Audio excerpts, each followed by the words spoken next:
పరిశుద్ధ గ్రంథంలోంచి కొన్ని వాక్య భాగాల్ని ధ్యానించుకుందాము. దయచేసి పరమగీతముల గ్రంథము 5వ అధ్యాయము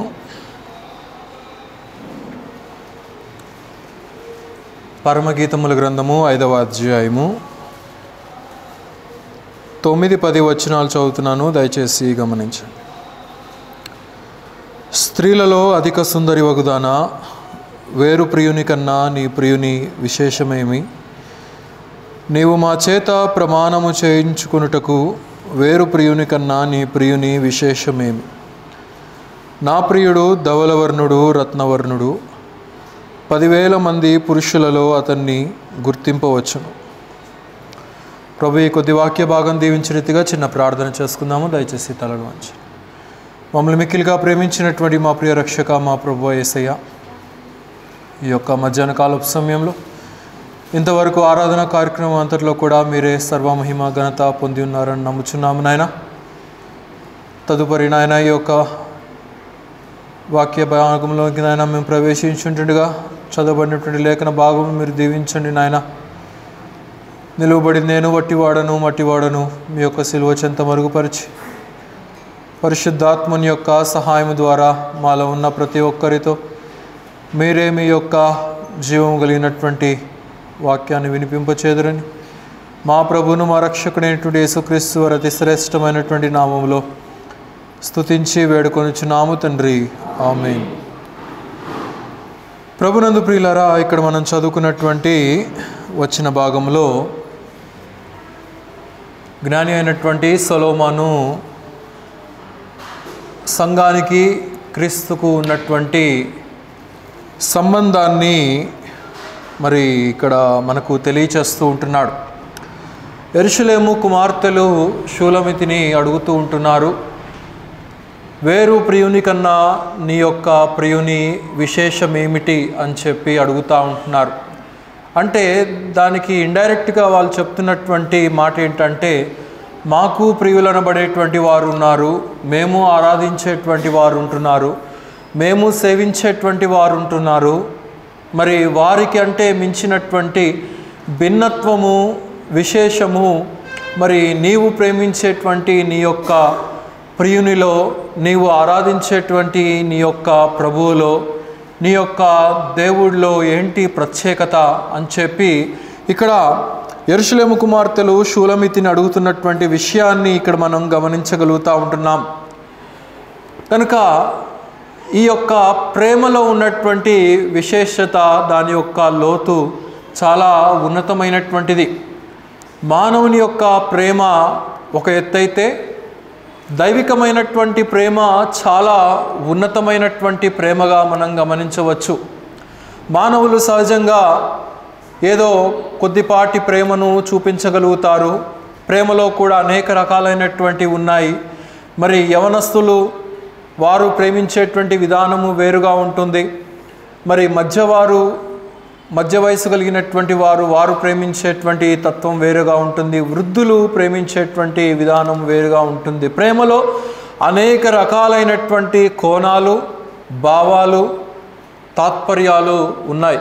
అవన్నీ వివరించడానికి మనకు సమయం లేదు. కానీ ఇక్కడ షూలమితి తెలియచేస్తున్నటువంటి ఆ ప్రియునిలో ఉన్నటువంటి విశిష్టత, షూలమితి మాట్లాడుతున్నటువంటి కోణము, షూలమితి తన హృదయములో తన ప్రియుడికై కేంద్రీకరించినటువంటి ఆ యొక్క భావన మరి సంఘంతో మనం పోల్చబడుతున్నట్లుగా మనం చూస్తూ ఉంటున్నాం. షూలమితి అనగా దేవుని యొక్క సంఘము. షూలమితి ఆరాధిస్తున్నటువంటి, ప్రేమిస్తున్నటువంటి ప్రియుడు మన ప్రభు అయినటువంటి యేసుక్రీస్తు వారికి గుర్తుగా మనం గమనించవచ్చు. ప్రియులారా, సహజంగా ప్రేమిస్తున్నటువంటి వారు ఏం చేస్తూ ఉంటారంటే, వారి యొక్క ప్రేమిస్తున్నటువంటి మరి ప్రియుడి యొక్క పేరు లేకపోతే ప్రేమికురాలి యొక్క పేరును మరి సహజంగా పచ్చబొట్టు పొడిపించుకుంటూ ఉంటారు, టాటూస్ వేసుకుంటూ ఉంటారు. అంటే దాని ద్వారా వారి యొక్క ప్రేమను ఆ ఎదుట ఉన్నటువంటి వ్యక్తికి తెలియపరుస్తున్నామని చెప్పి, లేకపోతే ఆ వేసుకునేటువంటి టాటూ ద్వారా చేతి మీద కావచ్చు, ఇంకెక్కడైనా కావచ్చు, ఆ వేసేటువంటి టాటూ ద్వారా ఆ వ్యక్తిని మేము ఎంతగా ప్రేమిస్తున్నామో ఆ వ్యక్తి అర్థం చేసుకోవాలని చెప్పి వారు అనేక సందర్భాల్లో మరి తెలియచేస్తూ ఉంటారు. కొంతమందికి ఎవరిని ప్రేమించాలో కూడా తెలీదు, ఎందుకు ప్రేమించాలో కూడా తెలీదు. ఇక ప్రేమిస్తున్నామంటే ఏదో ప్రేమిస్తున్నామని చెప్పి క్లాస్కి ఒకరిని మార్చే వాళ్ళు ఉంటున్నారు. నేటి ట్రెండ్ ఆ రీతిగా ఉంటుంది కనుక తరగతికి ఒకరు, సంవత్సరానికి ఒకళ్ళు మార్చి వేసేటువంటి ట్రెండ్ ప్రణాళికలో నేటి కాలంలో, లోకంలో మనం ఉంటున్నాం. కనుక వాస్తవమైనటువంటి ప్రేమ మరి దాని యొక్క నిర్వచనము మనకు షూలమితి తన యొక్క మాటల్లో తెలియచేస్తున్నట్లుగా మనం చూస్తూ ఉంటున్నాం. ఏమంటుందో గమనించండి. 9వ వచనంలో, స్త్రీలలో అధిక సుందరి వగుదానా, వేరు ప్రియుని కన్నా నీ ప్రియుని విశేషము ఏమి అని అడుగుతూ ఉంటున్నారు. What is the speciality? లోకంలో so called gods and goddesses ఉన్నారు. వారికంటే మీరు ఆరాధించేటువంటి ప్రభు యొక్క విశేషత ఏమిటి? మీరు సేవించేటువంటి యేసు క్రీస్తు యొక్క విశేషత ఏమిటి? మరి లోకంలో ఇంతమంది ఉంటున్నారు, పిలువబడుతూ ఉంటున్నారు. మరి మీరు ఆరాధిస్తున్నటువంటి ప్రభు యొక్క ప్రత్యేకత ఏమిటి అని చెప్పి ఎవరైనా అడగగలిగినట్లయితే ఏం చెప్తాం మనం సమాధానం? ఏంటి విశిష్టత అని కనుక అడిగినట్లయితే, ఏమో మాకు తెలీదు, ఏదో ఆదివారం వెళ్ళాలని చెప్పి మరి మా కుటుంబ సభ్యులందరూ కూడా వెళ్తూ ఉంటున్నారు, మరి క్రైస్తవులు అని చెప్పి ముద్ర వేశారు, మరి ఆ ఆచార ప్రకారంగా మేము వెళ్తూ ఉంటున్నాము, వస్తూ ఉంటున్నాము, ఏదో నమ్ముకున్నాము, ఏదో ఆరాధిస్తున్నాము అనేదే. కానీ మరి వాస్తవమైనటువంటి స్పెషాలిటీ ఏముంది నీ యొక్క ప్రభువులో, మీ దేవుడిలో మరి అని చెప్పి ఎవరైనా కనుక మనల్ని ప్రశ్నిస్తే మనం వారికి ఏమి సమాధానం చెప్పగలుగుతాము అనేది మనం ఇక్కడ ఆలోచన చేయాలి ప్రియులారా. కానీ షూలమితి అలాగూ లేదు. షూలమితి చాలా చక్కగా ఇక్కడ వివరిస్తూ ఉన్నది. గమనించండి. 10వ వచనంలో, నా ప్రియుడు ధవలవర్ణుడు అని చెప్పి తెలియచేస్తూ ఉన్నది. ఏమంటుందండి? నా ప్రియుడు ధవలవర్ణుడు. He is very white as snow. ఆయన ధవలవర్ణుడైనటువంటి దేవుడు. ఆయన మంచు కంటే తెల్లనైనటువంటి వాడు. ఆయన మహిమ తేజస్సుతో నింపబడినటువంటి వాడు. ఆయన సింహాసనములందు ఆసీనుడై ఉన్నటువంటి ప్రభువుగా షూలమితి మన ప్రభువుని ఇక్కడ వివరిస్తున్నట్లుగా మనం చూడగలుగుతూ ఉంటున్నాం. దానియేలు గ్రంథంలో ఒక మాట అంటున్నాడు, దయచేసి గమనించండి. దానియేలు గ్రంథము, శ్రీనంకులు కూడా లేడా? దానియేలు గ్రంథము 7వ అధ్యాయము 9వ వచనం. చురుగ్గా తీయాలి, చదవాలి.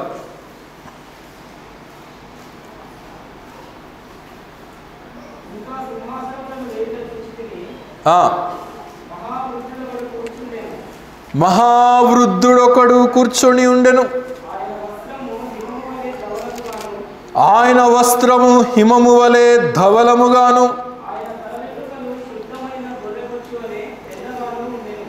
ఆయన తల వెంట్రుకలు శుద్ధమైన గొర్రె బొచ్చు వలె తెల్లగాను ఉండెను. ఆయన సింహాసనము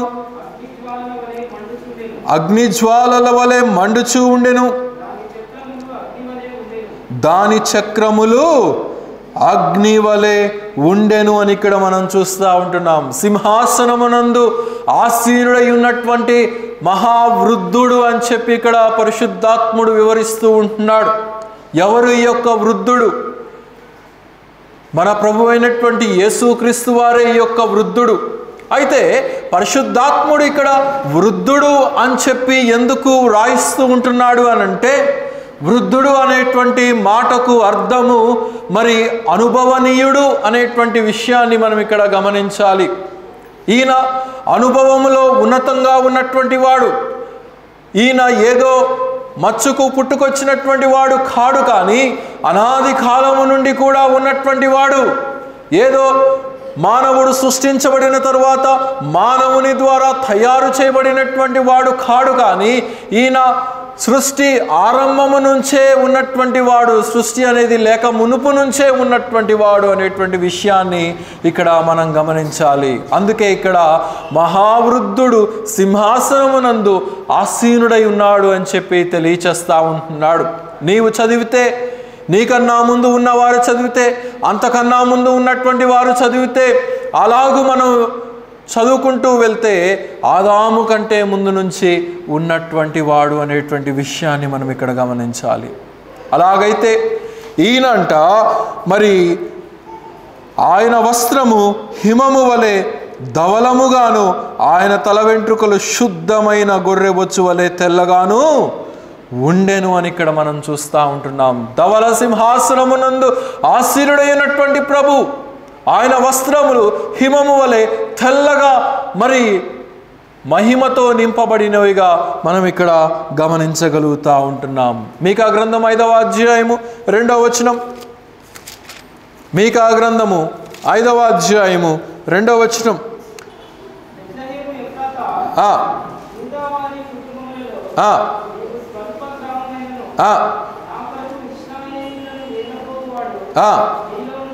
నీలో నుండి వచ్చును, పురాతన కాలము మొదలుకొని శాశ్వత కాలము వరకు ఆయన ప్రత్యక్షమగుచూ ఉండెను. ఆయన ఏదో ఇప్పుడు ఉద్భవించినటువంటి వాడు కాడు గనుక, ఆయన ఏదో 2023 సంవత్సరాల క్రితం ఉద్భవించినటువంటి వాడు కాడు, కానీ అనాది కాలము నుంచి ఉన్నటువంటి ప్రభువు అని ఇక్కడ మనం చూస్తూ ఉంటున్నాం. ఆయన అన్ని కాలాల్లో ఉన్నటువంటి వాడు, అన్ని సమయాల్లో ఉన్నటువంటి వాడు, మరి భవిష్యత్తులో ఉంటాడు, ప్రస్తుతం ఉన్నాడు, పురాతన కాలంలో కూడా ఉన్నాడు. ఆయనకు ఎలాంటి సమయము, ఎలాంటి మరి విధి విధానములతో పనిలేదు, కానీ ఆయన అన్ని కాలాల్లో ఉండగలిగినటువంటి మరి వృద్ధుడు అని ఇక్కడ మనం చూస్తూ ఉంటున్నాం. అనుభవనీయుడు అనేది మనం ఇక్కడ గమనించగలుగుతూ ఉంటున్నాం.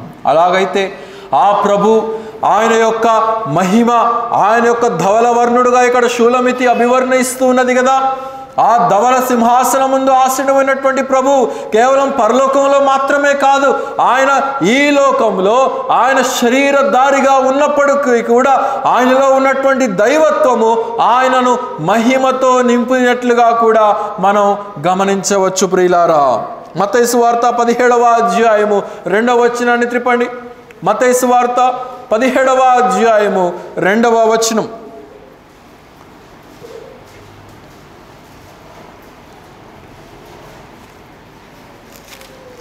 మీరు తీసే లోపల నేనే తీసి చదువుకోగలను. ఆయన ముఖము సూర్యుని వలె ప్రకాశించెను, ఆయన వస్త్రములు వెలుగు వలె తెల్లని వాయెను. గనుక ఆయన రూపాంతర కొండ మీదకి పేతురు, యోహానును, యాకోబును వెంటబెట్టుకొని వెళ్ళినప్పుడు ఆ యొక్క రూపాంతర కొండ మీద ప్రభు యొక్క మరి ఆయన శరీరంలో ఉన్నప్పటికీ కూడా దేవుని యొక్క మహిమను దేవుడు వారికి కనుపరిచినట్లుగా మనం చూస్తూ ఉంటున్నాం. ఆ మహా సన్నివేశాన్ని వారు చూసినప్పుడు పేతురు ఆ యొక్క ఏలియాను, మోషేను, యేసుక్రీస్తును అక్కడ ఆ కొండ మీద ఆ యొక్క దర్శనంలో చూసినప్పుడు పేతురు ఆశ్చర్యపోయాడు, పేతురు విభ్రాంతి చెందాడు. దేవుని యొక్క ఆ యొక్క స్వరూపాన్ని, ఆ యొక్క మహిమను, ఆ యొక్క తేజస్సును చూసినటువంటి పేతురు వెంటనే అంటూ ఉంటున్నాడు, ప్రభువా, నేను నీకొక పర్ణశాల, ఏలియాకొక పర్ణశాల, మోషేకొక పర్ణశాల కట్టేస్తానయ్యా అని చెప్పి మరి తెలియచేస్తున్నట్లుగా మనం చూస్తూ ఉంటున్నాం. అలాగైతే ఆయన యొక్క వస్త్రములు ఏ రీతిగా ఉన్నాయంట? మహిమతో నింపబడినట్లుగా మనం చూస్తూ ఉంటున్నాం. వెలుగు వలె ప్రకాశముగా ఉన్నట్లుగా మనం చూస్తూ ఉంటున్నాం. వస్త్రములనగా ప్రవర్తన, వస్త్రములనగా నడవడిక, వస్త్రములనగా నీ యొక్క ఆలోచన, వస్త్రములనగా నీవు చేసేటువంటి క్రియలకు సాదృశ్యంగా ఉంటున్నాయి. అలాగైతే నీవు దేవుని సహవాసానికి వచ్చినప్పుడు, దేవుని యొక్క సన్నిధికి వచ్చినప్పుడు, దేవుని యొక్క మరి దేవునిని ఆరాధించడానికి వచ్చినప్పుడు, దేవుణ్ణి సేవించడానికి వచ్చినప్పుడు ఆయన యొక్క మహిమ నీ హృదయములో నింపబడాలనేది ఇక్కడ తెలియచేస్తూ ఉంటున్నాడు. షూలమితి అంటా ఉన్నది, వేరు ప్రియుని కన్నా నీ ప్రియుని యొక్క విశేషం ఏంటమ్మా అని చెప్పి అడిగినట్లయితే ఆమె అంటా ఉంది, నా ప్రియుడు ధవలవర్ణుడు అని చెప్పి తెలియజేస్తూ ఉంది. ఏ రీతిగా తెలియచేయగలుగుతుందంటే ఆమె ప్రియునిలో ఉన్నటువంటి క్వాలిటీని చూసింది, ప్రియునిలో ఉన్నటువంటి విశిష్టతను ఆమె కనుగొన్నట్లుగా మనం చూస్తూ ఉంటున్నాం. నీవు నేను కనుగొన్నామా? ఆ ప్రభువులో ఉన్నటువంటి ఆ యొక్క మహిమ కనుగొన్నట్లయితే ఆ మహిమ మన హృదయాల్లో వికసించాలి, మన ఆత్మలో ఆ యొక్క మహిమ మరి వెదజల్చబడాలనేది మనం ఇక్కడ గమనించాలి. అలాగైతే దేవుని సన్నిధికి వచ్చినప్పుడు ఆయన మహిమను మనం ప్రదర్శించగలుగుతుంటున్నామా? లేకపోతే కొంతమంది ఉంటారు, వాళ్ళు దేవుని సన్నిధికి వచ్చి ఇతరులను కూడా చెడగొడతా ఉంటారు, వారి యొక్క జబ్బుల్ని ఇతరులకు అంటిస్తూ ఉంటారు. వాడు కుదార్థంగా బైబిల్ తిప్పుతూ ఉంటాడు, వీడు అంటాడు, ఇదిగో ఈ వెబ్సైట్ ఎప్పుడైనా చూసావా, ఈ యొక్క మెసేజ్ ఎప్పుడైనా చూసావా, ఈ యొక్క ఫేస్బుక్ యాడ్ ఎప్పుడైనా చూసావా, ఈ లింక్ నీకు వచ్చిందా, చర్చిలో నాకు సిగ్నల్ వస్తుంది, నీకు సిగ్నల్ వస్తుందా, నా సిమ్ పనిచేస్తుంది, నీ సిమ్ పనిచేస్తుందా? కనుక వారి యొక్క జబ్బులను ఇతరులకు అంటించి వారిని కూడా భ్రష్టు పట్టించేటువంటి వారు నేడు సంఘాల్లో అనేక మంది ఉంటున్నారనేటువంటి విషయాన్ని మనం ఇక్కడ గమనించాలి. దేవుని సహవాసానికి వచ్చినప్పుడు దేవుని మహిమ మన హృదయాలలో ఆరాధికులంగా మనం ఉంటున్నప్పుడు ఆ ఆరాధన మన హృదయాల్లో నుండి మరి వెదజల్లాలి అనేది విషయాన్ని మనం ఇక్కడ గమనించాలి ప్రియులారా. అలాగైతే ఇక్కడ తెలియచేస్తూ ఉంటున్నాడు, మరి ధవల వర్ణుడుగా ధవల సింహాసనమునందు ఆయన యొక్క వస్త్రములు మహిమతో నింపబడుతూ ఉంటుండగా మన యొక్క క్రియలు ఆరాధిస్తున్నటువంటి ప్రభువును మరి ఏ రీతిగా మనం నింపబడుతుంటున్నామో అనేది మనం ఇక్కడ గమనించాలి. ఆయనలో ఉన్నటువంటి వెలుగు మనలో రావాలి. రోజు ఆకాశంలో మనం మూన్ని చూస్తామా? మూన్ వెలుగుతూ ఉంటుంది, అవునా? ఆ వెలుగు ఎక్కడి నుంచి వస్తుంది? సూర్యునిలో నుండి వస్తుంది. మూన్లో ఎలాంటి క్వాలిటీ లేదు. మూన్ కనుక మనం చూసినప్పుడు కొంతమంది అంటారు ప్రేమికులు, ఆహా నీ ముఖం చూస్తుంటే చంద్రబింబం గుర్తొస్తుందని చెప్పి అంటారు. తెలివైనటువంటి ఆడపిల్ల అయితే చంద్రబింబంతో పోల్చినప్పుడు ఓహో అని చెప్పి అనుకోకూడదు. చంద్రబింబము, చంద్రుడు రఫ్ సర్ఫేస్, మట్టితో నిండి ఉంటుంది, ఇసుకతో నిండి ఉంటుంది, ఎలాంటి మరి మెరుగులేనటువంటి తత్వం కలిగి ఉంటుంది. దానికి ఆ యొక్క మనం దూరంగా చూస్తూ ఉంటున్నప్పుడు దానిలోనికి ఆ యొక్క కాంతి సూర్యుని యొక్క కిరణాలు దాని మీద పడి భూమి మీదకి అది రిఫ్లెక్ట్ అయినప్పుడు అది కాంతివంతంగా కనిపిస్తుంది, కానీ దానిలో ఎటువంటి క్వాలిటీ లేదు. అలాగైతే మనలో కూడా ఎలాంటి క్వాలిటీ లేదు, మనము కూడా తీసివేయబడినటువంటి వారమే. కానీ ఆ ప్రభువు యొక్క మహిమ, ఆ ప్రభువు యొక్క తేజస్సు మన హృదయాల్లో మరి రిఫ్లెక్ట్ అయినప్పుడు మనము ఆయన యొక్క కాంతిని మనం వెదజల్లే వారంగా ఉండాలి అనేటువంటి విషయాన్ని ఇక్కడ మనకు తెలియచేస్తూ ఉంటున్నాడు ప్రియులారా. మరి ఒక మాట చదివి సహాయం చేయండి. నిర్గమాకాండము 34వ అధ్యాయము 35వ వచనం. నిర్గమాకాండము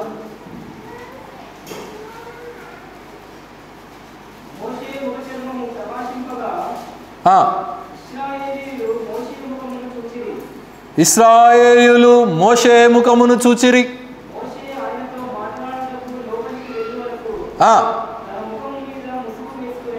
తన ముఖము మీద ముసుగు వేసుకొనెను. గనక మోషే 10 ఆజ్ఞలు కలిగినటువంటి పలకలను దేవుని సన్నిధిలో ఉండి మరి ఆ యొక్క పలకలను తీసుకొని ఆయన ఆ యొక్క సీనాయి పర్వతం దిగి వస్తూ ఉంటే ఆయన యొక్క ముఖాన్నంట అక్కడ ఉన్నటువంటి ఇశ్రాయేలీయులందరూ కూడా చూడలేకపోయారంట.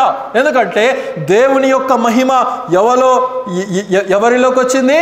మోషే ముఖములోనికి వచ్చింది. మోషే ముఖమంతా కూడా మహిమతో నింపబడినట్లుగా అయిపోయింది. అక్కడ ఉన్నటువంటి ప్రజలందరూ కూడా భయపడిపోయారు మోషే యొక్క ముఖము వైపు చూడాలి అనంటే. గనుక దేవుని యొక్క సన్నిధిలో ఉన్నప్పుడు ఆయన యొక్క మహిమ మన యొక్క ఆత్మలో ప్రకాశింపబడాలనేటువంటి విషయాన్ని ఇక్కడ మనకు జ్ఞాపకం చేస్తూ ఉంటున్నాడు ప్రియులారా. అక్కడ 29వ వచనం కూడా చదవండి.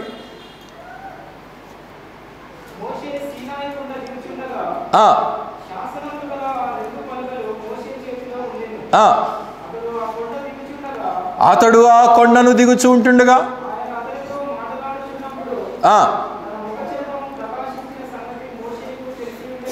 తన ముఖ చర్మము ప్రకాశించిన సంగతి మోషేకు తెలిసి ఉండలేదు. గనక దేవుని సన్నిధికి వచ్చినప్పుడు ఆయన మీద మనం కేంద్రీకృతమై ఉండాలి, ఆయన మీద మన ఫోకస్ ఉండాలి. అర్త్లీ విషయాల మీద కాదు మన యొక్క ఫోకస్ ఉండాల్సింది.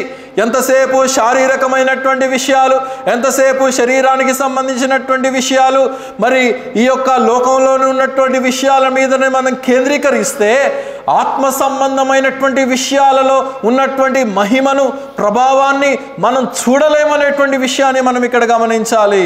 మోషే అంటే దేవుని సన్నిధిలో ఉన్నప్పుడు ఆ మహిమ తన ముఖములోనికి వచ్చినప్పుడు అంట అసలు ఆ మహిమ వచ్చినట్లు కూడా కనుగొనలేకపోయాడు. ఎందుకంటే మోషే మనసు ఇక్కడ లేదు. మోషే మనసు ఎక్కడుంది? దేవుని మీద ఉన్నది.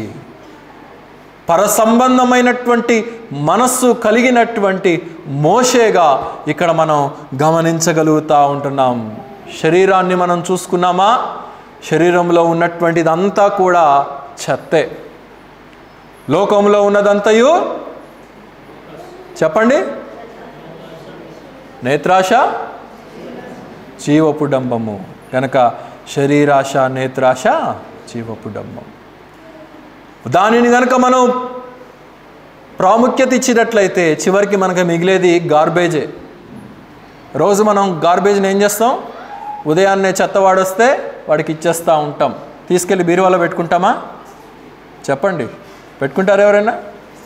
ఎవరు కూడా పెట్టుకోరు. కనుక ఆత్మీయంగా కూడా దేవుడు మనల్ని ఎదగమని చెప్పవలసినటువంటి విషయాల్లో మనం ఎదగకుండా, దేవుని మహిమను కనుగొనకుండా, దేవునిలో ఉన్నటువంటి ప్రభావాన్ని ఎన్ని సంవత్సరాలైనా మన ఆత్మీయత ఎక్కడ వేసిన గొంగలి అక్కడ అన్నట్లుగానే కనుక మనం జీవించినట్లయితే ఎన్నటికీ కూడా ఆయనలో ఉన్నటువంటి ఆ మూర్తిమత్వాన్ని మనం గ్రహించలేమనేటువంటి విషయాన్ని ఇక్కడ మనకు జ్ఞాపకం చేస్తూ ఉంటున్నాడు ప్రియులారా. అలాగైతే మన యొక్క మనసు ఎక్కడ ఉన్నదో మనం ఆలోచన చేయాలి. క్రీస్తు మీద ఉన్నదా, లోకము మీద మన మనస్సు ఉన్నదా అనేటువంటి విషయాన్ని ఇక్కడ మనం గమనించాలి. లూకా సువార్తలో ఒక వ్యక్తి మనకు కనపడతాడు. ఆ వ్యక్తి అంట యెరూషలేము నుండి యెరికోకు ప్రయాణమై వెళ్ళిపోతూ ఉంటున్నాడు. ఆ వ్యక్తి దేవుని సహవాసము నుండి క్రిందకు దిగి వెళ్ళిపోతుంటున్నట్లుగా మనం చూస్తూ ఉంటున్నాం. అపోస్తలుడైనటువంటి యోహాను మరి ప్రకటన గ్రంథంలో మనం ఒక మాట చదువుదాము. ప్రకటన గ్రంథం 4వ అధ్యాయము 1వ వచనం త్రిప్పండి. ప్రకటన గ్రంథము 4వ అధ్యాయము 1వ వచనం.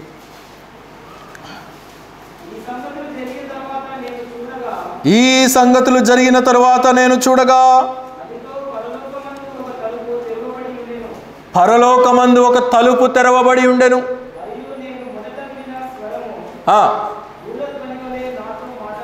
భూరధ్వని వలె నాతో మాట్లాడగా వింటిని. ఆ మాటలాడిన వాడు ఇక్కడికి ఎక్కిరమ్ము. ఎక్కిరమ్ము అని ఎందుకు అంటున్నాడో తెలుసా?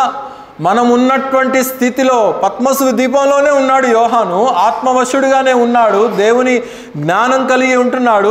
అయినప్పటికీ కూడా పర సంబంధమైనటువంటి విషయాలు గ్రహించాలంటే మనం ఉన్నటువంటి స్థానంలో ఉంటే మనం వాటిని గ్రహించలేము. కానీ దేవుడు చెప్పినటువంటి స్థానంలోనికి మనం వెళ్తే తప్ప వాటిని మనం గ్రహించలేము అనేటువంటి విషయాన్ని మనం ఇక్కడ అర్థం చేసుకోవాలి. అందుకే పరిశుద్ధుడైనప్పటికీ కూడా, అపోస్తుడైనప్పటికీ కూడా మరి యోహానును ఇక్కడికి ఎక్కి రమ్ము అని చెప్పి తెలియచేస్తూ ఉంటున్నాడు. అక్కడ యెరూషలేము నుండి యెరికోకు దిగి వెళ్ళిపోతూ ఉంటున్నాడు, ఎక్కి రావట్లేదు. దేవుని సన్నిధికి వచ్చి దేవుని యొక్క గ్రహింపును మనం కలిగి ఉండాలంటే, దేవుని యొక్క మరి మహిమను మనం తెలుసుకోవాలంటే, ఆయన ధవలవర్ణుడుగా ఉన్నటువంటి ఆ ప్రభు యొక్క నిజరూపాన్ని మనం గ్రహించాలంటే ఎక్కి రావలసినటువంటి అవసరత ఉన్నది. శారీరక స్థితిలో నుండి ఆత్మీయ విషయాల వైపు ఎక్కవలసినటువంటి అవసరత ఉన్నది. వారు రూపాంతర కొండ మీదకి ఎక్కారు కనుకనే వారి దేవుని మహిమను చూడగలిగినట్లుగా మనం చూస్తూ ఉంటున్నాం. తిరిగి వచ్చేటప్పుడు యేసుక్రీస్తు వారి ముగ్గురితో అంటున్నాడు, ఇక్కడ జరిగినటువంటి సంగతులు ఎవరికి కూడా చెప్పవద్దు. ఎందుకు ఎవరికి చెప్పవద్దు అన్నాడంటే, వారు చూసింది మహా ఉన్నతమైనటువంటి దేవుని యొక్క ప్రత్యక్షత, దేవుని యొక్క మహిమ, దేవుని యొక్క ప్రభావము. ఆ పరలోకంలో ఆయన ఏ రీతిగా అయితే ఉంటాడో దానిని స్వయంగా ఈ భూమి మీదనే చూసేటటువంటి భాగ్యము వారికి కలిగింది. యోహాను చాలా లక్కీ ఫెలో.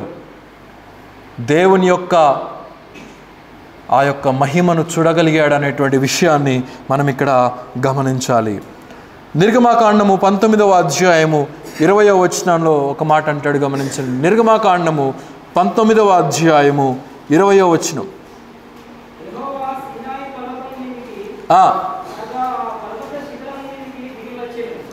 కనుక అక్కడ యెహోవా దేవుడు సీనాయి పర్వతం మీదకి దిగి వచ్చినప్పుడు మోషే ఆ పర్వతము మీదకి ఎక్కి వెళ్ళినట్లుగా మనం అక్కడ చూస్తూ ఉంటున్నాం. అంటే మోషే ఎక్కి వెళ్తేనే తప్ప దేవుని యొక్క సహవాసాన్ని గ్రహించలేకపోయాడనేటువంటి విషయాన్ని మనం ఇక్కడ గమనించాలి. ఈనాడు మనం ఎక్కడికి వెళ్తుంటున్నాం, ఎక్కడికి ఎక్కి వస్తూ ఉంటున్నాం, ఎక్కడికి ప్రయాణమై వెళ్తుంటున్నామో ప్రతిదీ కూడా దేవుడు గమనిస్తూనే ఉంటున్నాడు.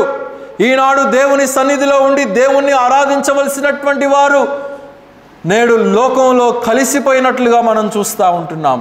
అలాగైతే యోహానుతో దేవుడు అంటున్నాడు, ఇక్కడకు ఎక్కిరము, నేను నీతో అనేక సంగతులను తెలియపరచాలి అని చెప్పి దేవుడు తెలియచేస్తూ ఉంటున్నాడు. ప్రకటన గ్రంథం 4:2 చదవండి.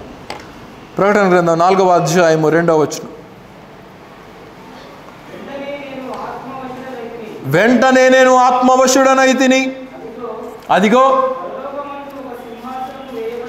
పరలోకమందు ఒక సింహాసనము వేయబడి ఉండెను, ఆసీనుడైన వాడు దృష్టికి సూర్యకాంత పద్మ రాగములను పోలినటువంటి వాడు, మరకతము వలె ప్రకాశించు ఇంద్రధనస్సు సింహాసనమునందు ఆవరించి ఉండేను అని ఇక్కడ మనం చూస్తూ ఉంటున్నాం. ఎవరైనా సూర్యుని చూడగలరా అండి? సూర్యుణ్ణి చూసి బ్రతకగలిగినటువంటి వాడు ఎవడైనా ఉన్నాడా? ఆ యొక్క నేత్రాలు లయమైపోతాయి. అలాగైతే మానవుని చూపుకు అందేటువంటి ఈ యొక్క సూర్యుణ్ణే మనం చూడలేకపోతే మరి పరలోకంలో ఉండేటువంటి ఆ యొక్క ప్రభు యొక్క మహిమ, ఆయన యొక్క తేజస్సు, ఆయన యొక్క ప్రభావము, ఆయన ఆ యొక్క మహిమలో నివసించేటువంటి ఆ యొక్క మరి కోటి సూర్యుల కంటే కూడా మించినటువంటి కాంతితో నివసించేటువంటి ఆ యొక్క ప్రభువును ఎవరైనా చూడగలరా? ఎవ్వరు కూడా చూడలేరు. అంతటి మహిమ కలిగినటువంటి ప్రభువుగా మనం అక్కడ గమనించగలుగుతూ ఉంటున్నాం ప్రియులారా. అలాగైతే యోహాను చాలా భాగ్యవంతుడు. దేవుని యొక్క దర్శనాన్ని, దేవుని యొక్క ప్రభావాన్ని చూడగలిగాడు. మనం అనేక సందర్భాల్లో దేవా నాకు అది కావాలి, దేవా నాకు ఇది కావాలి, ప్రభువా మాకు ఈ కార్యం చేయి, ఆ కార్యం చేయి చెప్పి మనం అడుగుతూ ఉంటాం. కానీ ప్రభువా యోహానుకు నీ దర్శనాన్ని చూపించినట్లుగా నీ ప్రభావాన్ని నాకు చూపించు నాయనా, నీ మహిమను నాకు చూపించు నాయనా అని చెప్పి ఎప్పుడైనా మనం అడిగామా? అలా అడిగి ఉంటే దేవుని యొక్క మహిమను దేవుడు ఎప్పుడో మనకు కనుపరిచేవాడు.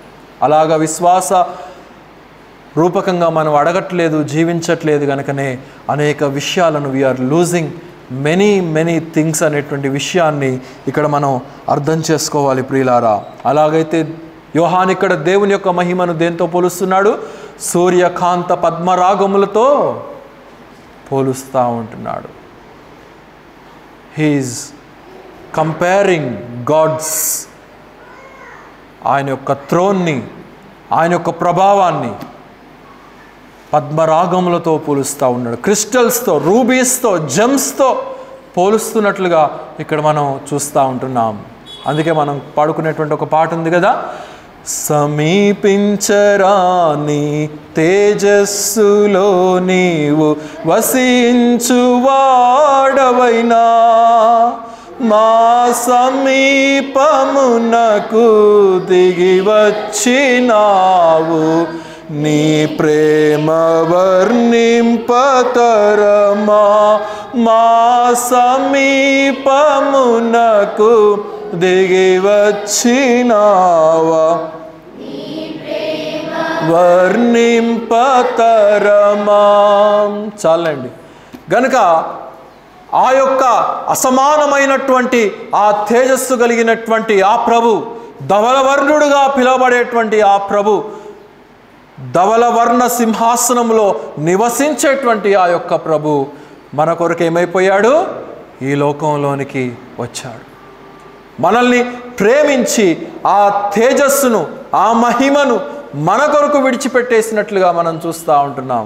అందుకే షూలమితి మాట్లాడుతూ ఉన్నది, అదిగో నేను గుర్తించాను, ఆ ప్రియునిలో ఉన్నటువంటి విశిష్టతను నేను గుర్తించాను, ఆయన యొక్క మహిమను నాకిచ్చుట కొరకు తన మహిమను విడిచిపెట్టినటువంటి నా ప్రియుని యొక్క విశిష్టతను నేను గమనించాను అని చెప్పి తాను ఇక్కడ తెలియచేస్తున్నట్లుగా మనం చూస్తూ ఉంటున్నాం. కొరింథీయులకు రాసిన 2వ పత్రిక 5వ అధ్యాయము 2వ వచనాన్ని చదవండి.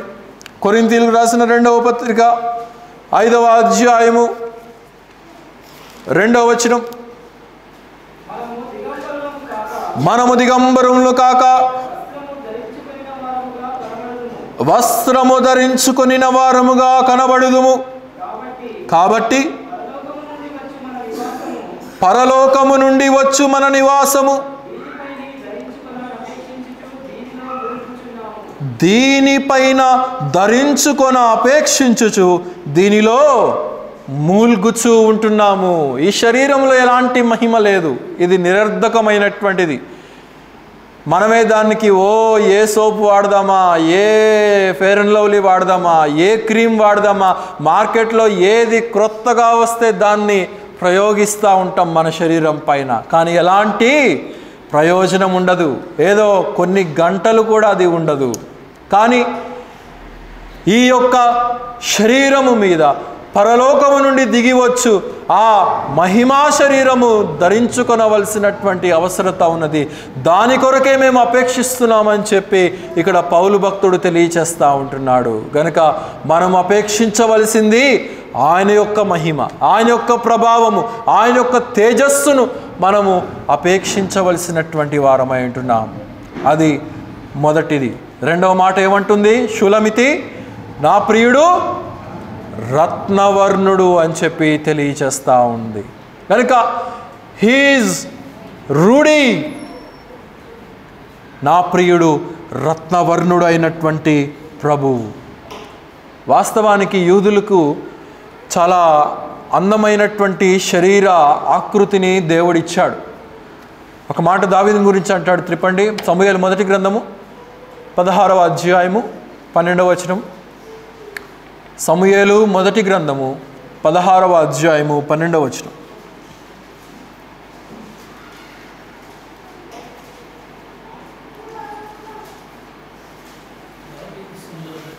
దావీదు సుందరుడుగా ఉన్నట్లుగా మనం చూస్తూ ఉంటున్నాం. కనుక సుందరుడు ఎర్రనివాడు. కనుక ఎలాంటి వాడంట? సుందరుడు ఎర్రనివాడు. యూదులకు ఉన్నటువంటి ప్రత్యేకత అది. అమెరికన్స్ ఒకలాగుంటారు, రష్యన్స్ ఒకలాగుంటారు, ఆఫ్రికా వాళ్ళు ఒకలాగుంటారు, మన ఇండియన్స్ కొంచెం చామన ఛాయ రంగులో ఉంటారు. యూదులు ప్రపంచం అంతట్లో కూడా ఒక ప్రత్యేకించబడినటువంటి శరీర సౌందర్యం వారు కలిగి ఉంటారు. చాలా సౌందర్యంగా ఉంటారు యూదులు. పురుషులు కానీ స్త్రీలు కానీ చాలా సౌందర్యవంతులుగా ఉంటారు. ఎందుకంటే వాళ్ళు రక్తవర్ణ చర్మమును దేవుడు వారికి ఇచ్చాడు. చరిత్రకారులు ఏమని తెలియచేస్తారంటే దావీదంట రోజ్వుడ్ కలర్లో ఉంటాడంట. అంటే అటు పసుపు ఇటు తెలుపు కలిసినటువంటి మరి చర్మ సౌందర్యము కలిగినటువంటి వాడుగా ఉంటాడని. కనుక మరి అలాంటి రక్తవర్ణ గా పిలువబడేటువంటి ఆ యొక్క ప్రభువు తన రక్తాన్ని మన కొరకు చిందించి తన యొక్క ప్రశస్తమైనటువంటి ఆ యొక్క మరి ఆ విలువను, ఆ పవిత్రతను, ఆ పరిశుద్ధతను మనకు అనుగ్రహించుట కొరకు మరి ఆ యొక్క దేవుడు తన్ను తాను తగ్గించుకున్నట్లుగా ఇక్కడ మనం గమనించగలుగుతూ ఉంటున్నాం. కనుక రక్తవర్ణుడుగా ఉన్నటువంటి ప్రభువు సిలువలో మన కొరకు రక్తాన్ని చిందించినటువంటి ప్రభువుగా మనం గుర్తించగలుగుతూ ఉంటున్నాం. యెహోషువ గ్రంథము 2వ అధ్యాయం 18వ వచనంలో మనం చూసినప్పుడు రాహాబు అక్కడ వేగుల వారి నుండి అక్కడ సంహరించబడకుండా తాను తప్పించబడింది తర్వాత అంటే వాళ్ళు ఒక మాట చెప్పారు పోతా పోతా వేగుల వారు, అమ్మా నీ ఇంటికి ఒక ఎర్రని తోరణము కట్టు, ఆ యొక్క రెడ్ థ్రెడ్ని కనుక నీవు కట్టినట్లయితే ఇదిగో మేము మరలా వస్తాము, మేము మరలా వచ్చినప్పుడు నీ ఇల్లు సంహరించబడకుండా, నీ ఇంటి వారు మరణము పొందకుండా ఈ ఎర్రటి దారము నిన్ను కాపాడుతుంది, నిన్ను రక్షిస్తుంది. ఇది ఇశ్రాయేలీయులు కూడా మనం గమనించినట్లయితే వారు పస్కా బలి ఆచరించినప్పుడు దేవుడు వారికి చెప్పాడు, పస్కా ఆచరించిన తరువాత ఆ గొర్రెపిల్ల రక్తాన్ని మీరు మీ యొక్క గృహద్వారములలో పైకమ్మికిని అడ్డకమ్మికిని నీవు మరి ఆ యొక్క రక్తాన్ని పూసినప్పుడు ప్రోక్షించినప్పుడు సంహారక దూత నీ ఇంటిలోనికి రాకుండా దాటి వెళ్ళిపోతుంది, మరణము ఏలకుండా దాటిపోతుంది. అంటే రక్తవర్ణుడుగా ఉన్నటువంటి ఆ ప్రభువు ఆయన చిందించినటువంటి ఆ యొక్క ప్రశస్తమైనటువంటి సిలువ రక్తము మనల్ని ఏం చేసిందంటే దేవునికి సమీపస్తులుగా చేసింది. దేవునికి మనం ఆరాధించు వారంగా, దేవునిని మనం సేవించు వారంగా, ఆయనను మనం ఎన్నటెన్నిటికి ఆ ప్రభు యొక్క మహిమను గుర్తించు వారంగా ఆ రక్త ప్రభావము చేసినట్లుగా మనం చూస్తూ ఉంటున్నాం. సాతానుడికి మన మీద అధికారం లేకుండా చేసినట్లుగా మనం చూస్తూ ఉంటున్నాం. నరకానికి మన మీద అధికారం లేకుండా ఆయన యొక్క రక్తము చేసినట్లుగా ఇక్కడ మనం గమనించగలుగుతూ ఉంటున్నాం. లూకాసు వార్త 22వ అధ్యాయము 44వ వచనాన్ని చదవండి. లూకాసు వార్త 22వ అధ్యాయము 44వ వచనం.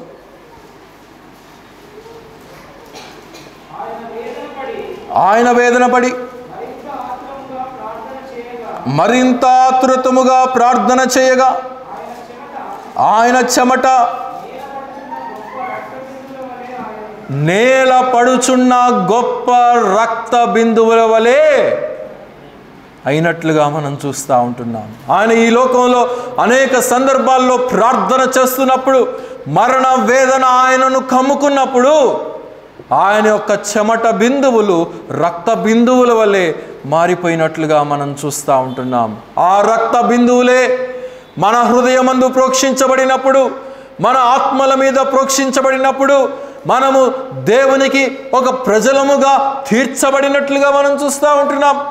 దేవుడు కొన్నటువంటి సొత్తుగా మనం తీర్చబడినట్లుగా మనం చూస్తూ ఉంటున్నాం. ప్రకటన గ్రంథం 5వ అధ్యాయము 6వ వచనం నుండి చదవండి.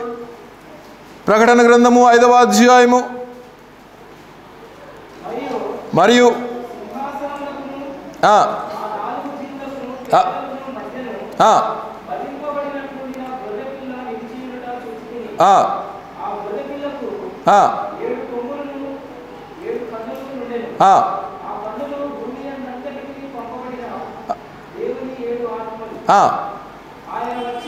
ఆయన వచ్చి సింహాసనమును ఆసీనుడై ఉండువాని కుడి చేతిలో నుండి ఆ గ్రంథమును తీసుకొనెను. ఆయన దానిని తీసుకొనినప్పుడు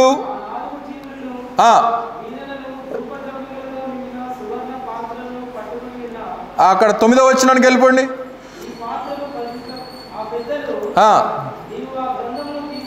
నీవు ఆ గ్రంథమును తీసుకొని దాని ముద్రలను విప్పుటకు యోగ్యుడవు, నీవు వధింపబడిన వాడవై నీ రక్తమిచ్చి ప్రతి వంశములోను ఆయా భాషలు మాట్లాడు వారిలోను ప్రతి ప్రజలోను ప్రతి జనములోను దేవుని కొరకు మనుషులను కొని మా దేవునికి వారిని ఒక రాజ్యముగాను యాజకులను గాను చేసితివి గనుక వారు భూలోకమందు ఏలుదురని వారు క్రొత్త పాట పాడుదురు. ఇదిగో వధించబడినటువంటి గొర్రెపిల్ల సింహాసనమునందు ఆసీనుడై ఉంటున్నాడు. ఇతడు మాత్రమే యోగ్యుడు, ఇతడు మాత్రమే ఆరాధనీయుడు, ఇతడు మాత్రమే పూజనీయుడు. ఎందుకంటే తన స్వరక్తమిచ్చి ఏం చేశాడంట? ప్రతి రాజ్యములోను ప్రతి ప్రజలోను ఆయా భాషలు మాట్లాడు ప్రతి వంశములో నుండి ప్రతి ఒక్కరిని ఆయన రక్షించినట్లుగా మనం చూస్తూ ఉంటున్నాం. ఆయన శిలువ సువార్త ద్వారా తన స్వరక్తము ద్వారా మనల్ని ఎన్నిక చేసి మనల్ని పిలిచి ఆయనను ఆరాధించేటువంటి ఇట్టి మహోన్నతమైనటువంటి భాగ్యాన్ని దేవుడిచ్చినట్లుగా మనం చూస్తూ ఉంటున్నాం. అందును బట్టి ఆ వధించబడినటువంటి గొర్రె పిల్లను మనం ఆరాధించాలి. ఎందుకంటే రక్తవర్ణుడుగా మార్చబడినటువంటి ప్రభువుగా మనం చూస్తూ ఉంటున్నాం. యోహాను సువార్త 8వ అధ్యాయం 46వ వచనంలో అంటాడు, నాలో పాపమున్నదని ఎవడు నిరూపించగలడు, స్థాపించగలడు? Who can prove that there is sin in me? ఎవరు కూడా స్థాపించలేదు. పిలాతు కూడా అన్నాడు యోహాను సువార్త 19వ అధ్యాయంలో, ఇదిగో ఈయన యందు ఏ పాపము ఉన్నదని నేను కనుగొనలేదు అని చెప్పి తన చేతులు నీటితో కడుక్కున్నాడు. పాపం పిలాతుకు తెలియదు, రక్తము చిందించబడకుండా పాపాలకి నివృత్తి ఉండదని తెలియదు గనక నీటితో కడుక్కున్నట్లుగా మనం అక్కడ చూస్తూ ఉంటున్నాం. మొదటి యోహాను పత్రిక 1వ అధ్యాయం 7వ వచనంలో అంటాడు, యేసు రక్తము మనలను ప్రతి పాపము నుండి పవిత్రులుగా చేయును. కనుక ఆయన రక్తము మనల్ని ప్రతి పాపము నుండి మనల్ని ప్రక్షాళన చేసి ఆయనను ఆరాధించేటువంటి ఇట్టి గొప్ప తరుణాన్ని దేవుడిచ్చాడు. అందును బట్టి ఆ ప్రభువును మనం ఘనపరచవలసినటువంటి వారమై ఉంటున్నాం. ఆయనను హత్తుకొని జీవించవలసినటువంటి వారమై ఉంటున్నాం. మన కొరకు రక్తవర్ణుడుగా మార్చబడినటువంటి ప్రభువును మనం చూసినప్పుడు ఆ ప్రేమ అర్థం కావట్లేదా? ఆయన మన కొరకు చేసినటువంటి త్యాగము అర్థం కావట్లేదా అనేటువంటి విషయాన్ని మనం ఇక్కడ గమనించాలి. వాళ్ళు అడిగినప్పుడు అంటూ ఉన్నది షూలమితి, నా ప్రియుడు ధవలవర్ణుడు రత్నవర్ణుడు, హీఈస్ వైట్ అండ్ రూడీ. తెలుపు పవిత్రతకు సాదృశ్యం, తెలుపు నిష్కల్మష్వానికి సాదృశ్యం, ఆయన యొక్క పరిశుద్ధతకు తెలుపు సాదృశ్యం. తెల్ల బట్టలు ధరించినంత మాత్రాన, తెల్ల సున్నాలు కొట్టుకున్నంత మాత్రాన, తెల్ల వాహనాల మీద ప్రయాణించినంత మాత్రాన ఎలాంటి ప్రయోజనం ఉండదు. కానీ ఆయనలో ఉన్నటువంటి ధవలత్వము మన హృదయాల్లో మన ఆత్మలో ఉన్నప్పుడే అది విలువకు వస్తుందనేటువంటి విషయాన్ని ఇక్కడ మనం గమనించాలి ప్రియులారా. యోహాను సువార్త 11వ అధ్యాయంలో ఒకసారి యేసుక్రీస్తు వారు ఏం చేశారంటే నడుముకు తువాలు కట్టుకొని శిష్యుల యొక్క పాదాలను కడగటానికి ఉపక్రమించాడు. పేతురు అంటాడు, అయ్యా నీవు మా పాదాలు కడగటానికి ఏంటి? నీవు కడగవద్దు నాయనా, మేము అపాత్రులము. అయితే యేసుక్రీస్తు వారు అక్కడ ఒక మాట అంటాడు, పేతురు నేను గనక నిన్ను కడగకపోయినట్లయితే నీకు నాతో పాలు లేదు, నీకు నాలో పొందు లేదు.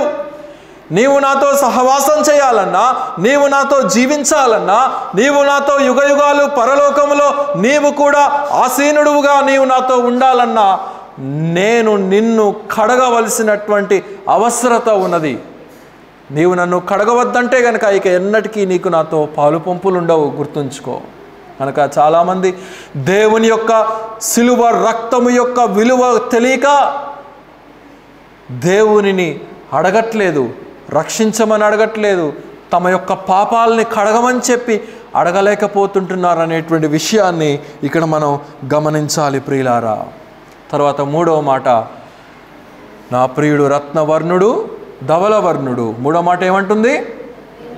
10,000లో గుర్తింపదగినటువంటి వాడు. 10,000లో గుర్తింపదగినటువంటి వాడా? అంతటి సుందరుడా? అవును, నా ప్రియుడు సుందరుడు మాత్రమే కాదు, నా ప్రియుని యొక్క క్రియలు సుందరమైనవే. నా ప్రియుడు జీవించినటువంటి జీవిత విధానము ఒక ప్రత్యేకము, ఆయన చేసినటువంటి ఆశ్చర్య కార్యాలు ఒక ప్రత్యేకము, ఆయన జీవించినటువంటి జీవిత విధానం ఒక ప్రత్యేకత, ఆయన పుట్టుక ఒక ప్రత్యేకత, ఆయన మరణం ఒక ప్రత్యేకత, ఆయన పునరుద్ధానము ఒక ప్రత్యేకత అనేటువంటి విషయాన్ని మనం ఇక్కడ గమనించాలి. అందుకే షులమితి అంటా ఉన్నది, 10,000లో కూడా గుర్తింపదగినటువంటి సుందరుడు నా ప్రియుడు అని చెప్పి తన ఆ యొక్క మాట తెలియచేస్తున్నట్లుగా మనం చూస్తూ ఉంటున్నాం. సిలువ రక్తము కారునంతగా తను తాను రిక్తునిగా చేసుకున్నాడు. ఫిలిప్పీ 2:5. He emptied himself. శరీరంలో ఉన్నటువంటి నీరంతా కూడా వెళ్ళిపోయింది, శరీరంలో ఉన్నటువంటి రక్తమంతా కూడా వెళ్ళిపోయింది. అందుకే ఆయన 10,000లో కూడా గుర్తింపదగినటువంటి సుందరుడుగా పిలువబడతా ఉంటున్నాడు, ప్రత్యేకమైనటువంటి వాడు. కీర్తన గ్రంథం 86లో అంటాడు, వేల్పులలో నీ వంటి వాడు ఎవ్వడునూ లేడు.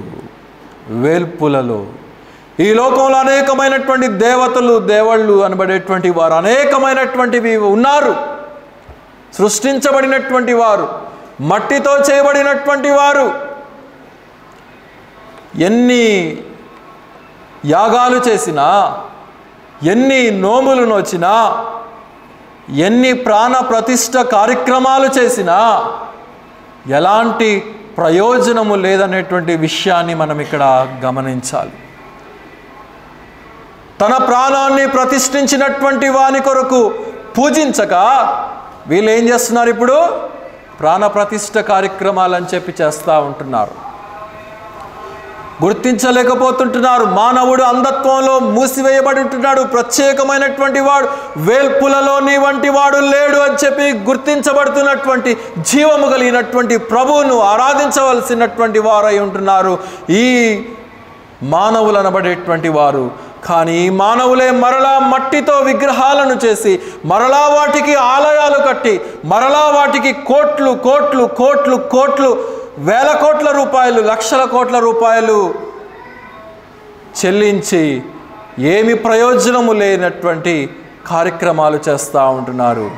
రేపు చేస్తున్నారు కదా, ప్రపంచమంతా కూడా అంగరంగ వైభవంగా మెచ్చుకోదగినటువంటి కార్యక్రమాలు చేస్తున్నారు. రేపు వీళ్ళందరూ కూడా కలిసి నరకంలో అంతే వైభవంగా నరకంలో కాలుతారు, ఎలాంటి డౌట్ లేదు. ఏ కార్యక్రమం అయితే విగ్రహాలకు వీరు చేస్తూ ఉంటున్నారో, రేపు దయ్యాల ద్వారా వీరందరూ కూడా నరకంలో అదే రీతిగా కాలిపోతూ ఉంటారు. అప్పుడు చప్పట్లు కొడతారు. అప్పుడు వారు పడేటువంటి వేదన ఎంతో ఎక్కువగా ఉంటుంది. గమనించాలి ప్రియులారా, నా ప్రియుడు 10,000 మంది పురుషులలో కూడా గుర్తింపదగినటువంటి సౌందర్యము కలిగినటువంటి వాడు, ప్రత్యేకత కలిగినటువంటి వాడు. అతి మనోహరుండవు, అతి మనోహరుండవు, అతి కాంక్షణీయుడవు. 10,000 మందిలో, 10,000 మందిలో గుర్తింపతగిన వాడవు. నీవు మారిపోయి మాకు సొగసు నొసగితివి. దయామయా మా యేసయ్యా, మా స్తుతులనందుకో.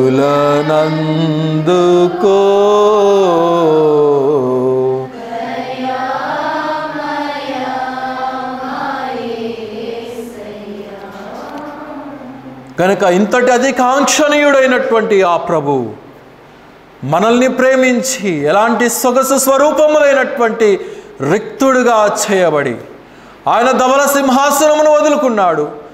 ఆయన రక్తవర్ణుడుగా మారిపోయి మానవ పాప క్షమాపణ కొరకు తన సిలువలో మన కొరకు రక్తాన్ని చిందించి మన పాపాలని ప్రక్షాళన చేసినటువంటి ఆ ప్రభువును మనము ఎన్నిక చేసి ఆయనలో ఉన్నటువంటి ప్రత్యేకతను గుర్తించి ఆయనను ఆరాధించవలసినటువంటి బాధ్యత మన మీద ఉన్నది ప్రియులారా. కనుక షూలమితి అంటా ఉన్నది, షూలమితి గుర్తించింది, నా ప్రియుడు వేరు ప్రియుని కన్నా నీ ప్రియునిలో ఉన్నటువంటి విశేషం ఏమని చెప్పి అడిగినప్పుడు, ఎవరు కూడా లేరు నా ప్రియునికి సాటి అయినటువంటి వాడు కానీ సమానమైనటువంటి వాడు కానీ ఎవరూ లేరు. నా ప్రియుడు ధవలవర్ణుడు, రత్నవర్ణుడు, 10,000 మందిలో కూడా గుర్తింపదగినటువంటి వాడు. కనుక అట్టి ప్రభు మన హృదయాల్లో నేడు నివసిస్తుంటుండగా ఆ ప్రభువును మనం గుర్తించి ఆరాధించుదాం. మిగిలినటువంటి కొద్ది కాలమైన ఆయనకు సరైనటువంటి జీవితాన్ని మనం జీవించి ఆయనను మహిమపరుచుదాం. లోకాన్ని కాదు, మన హృదయంలో స్నేహాలను కాదు, పాపాన్ని కాదు, కానీ ఆ ప్రభువును మనం మహిమపరిచి ఆ ప్రభువును మనం గుర్తించినట్లుగా దేవుడు మనల్ని ముందుకు నడిపించునుగాక. అందరూ కూడా తలలు వంచినట్లయితే ముగింపు ప్రార్థన చేసుకొని మనం సెలవు తీసుకుందాం. భూమి ఆకాశములను అందలి సమస్తమును సృజించినటువంటి మా ప్రియరక్షక, మా ప్రభువా యేసయ్య, షూలమితి నీలో ఉన్నటువంటి ప్రత్యేకతను గుర్తించింది. సంఘము వేరు ప్రియుని కన్నా వేరే దేవతలు, దేవుళ్ళు అనబడేటువంటి వారు లోకంలో అనేకమైనటువంటివి, నిరర్ధకమైనటువంటివి ఉన్నాయి. జీవము లేనటువంటివి, మాట్లాడలేనటువంటివి, పలకలేనటువంటివి, క్రియలు చేయలేనటువంటివి. అయితే మానవుడు తెలియనటువంటి అంధత్వంలో మునిగిపోయి, పాపములో నిండిపోయి, ఈ యుగ సంబంధమైనటువంటి దేవత కలుగు చేస్తున్నటువంటి ఆ యొక్క మూఢనమ్మకములో మునిగిపోయి తెలియనటువంటి దానిని, జీవము లేనటువంటి దానిని ఆరాధిస్తూ ఉంటున్నారు. నాయన, ఎప్పుడు మీలో ఉన్నటువంటి శ్రేష్టతను సంఘము గ్రహించిన రీతిగా, అంటే మేము గ్రహించిన రీతిగా, నా ప్రియుడు ధవలవర్ణుడు, రత్నవర్ణుడు, 10,000 మందిలో కూడా గుర్తింపదగినటువంటి సుందరుడు, ప్రత్యేకించబడినటువంటి వాడని చెప్పి మేము గుర్తించాం. అవును నాయనా, నీవు మా కొరకు చేసినటువంటి త్యాగము ఉన్నతమైనటువంటిది. మీరు మా కొరకు విడిచినటువంటి వైభవము ఉన్నతమైనటువంటిది.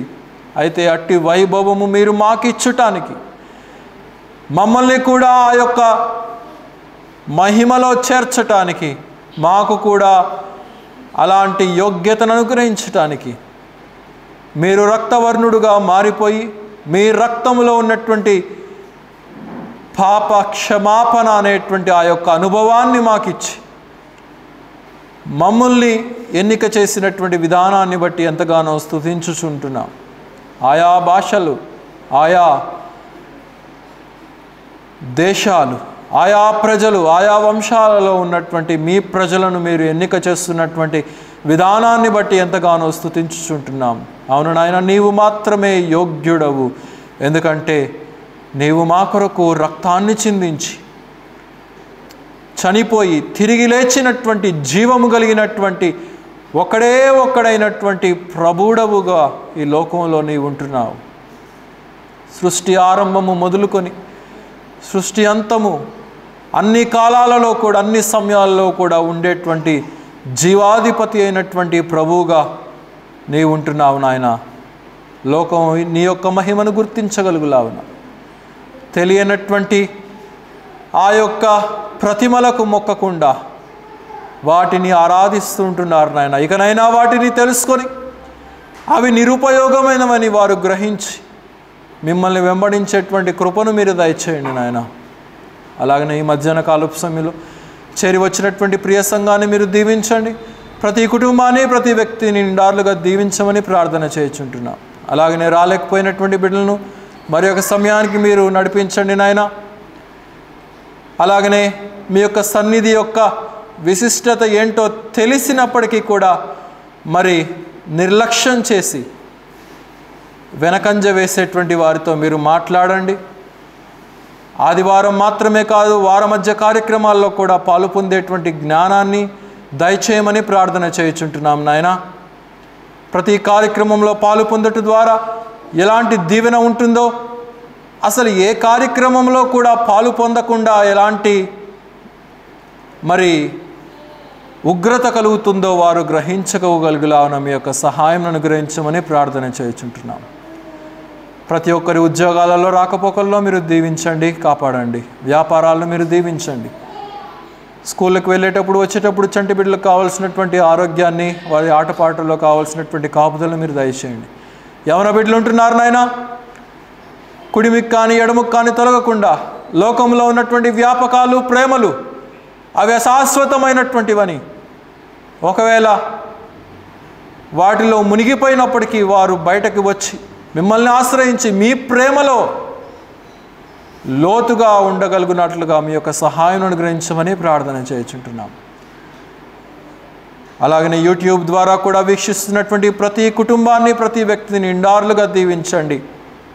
మా యొక్క సంఘ కార్యక్రమాలను క్రమం తప్పకుండా వీక్షిస్తూ వెంబడిస్తున్నటువంటి ప్రతి ఒక్కరిని నిండారులుగా దీవించి ఈ దీవెన ఆశీస్సులు వారు కూడా పొందుకోగలుగులాన మీ యొక్క కృపతో దీవించి ముందుకు నడిపించుదురని మా ప్రభువును మా రక్షకుడైనటువంటి యేసుక్రీస్తు వారి అతి శ్రేష్టమైనటువంటి నామములో స్తుతించి ప్రార్థించి అడిగి వేడుకొనుచున్నాము తండ్రి. ఆమేన్. మన తండ్రి అయినటువంటి దేవుని యొక్కయు, మన ప్రభువును మన రక్షకుడైనటువంటి యేసుక్రీస్తు వారి యొక్క కృపయు, పరిశుద్ధాత్మని యొక్క అన్యోన్య సహవాసము సన్నిధి సర్వలోకంలో ఉన్నటువంటి పరిశుద్ధులందరితో పాటు మనకును సదాకాలం తోడైండి నడిపించునుగాక. ఆమేన్. అందరికీ వందనాలండి. సెలవు తీసుకుందాం.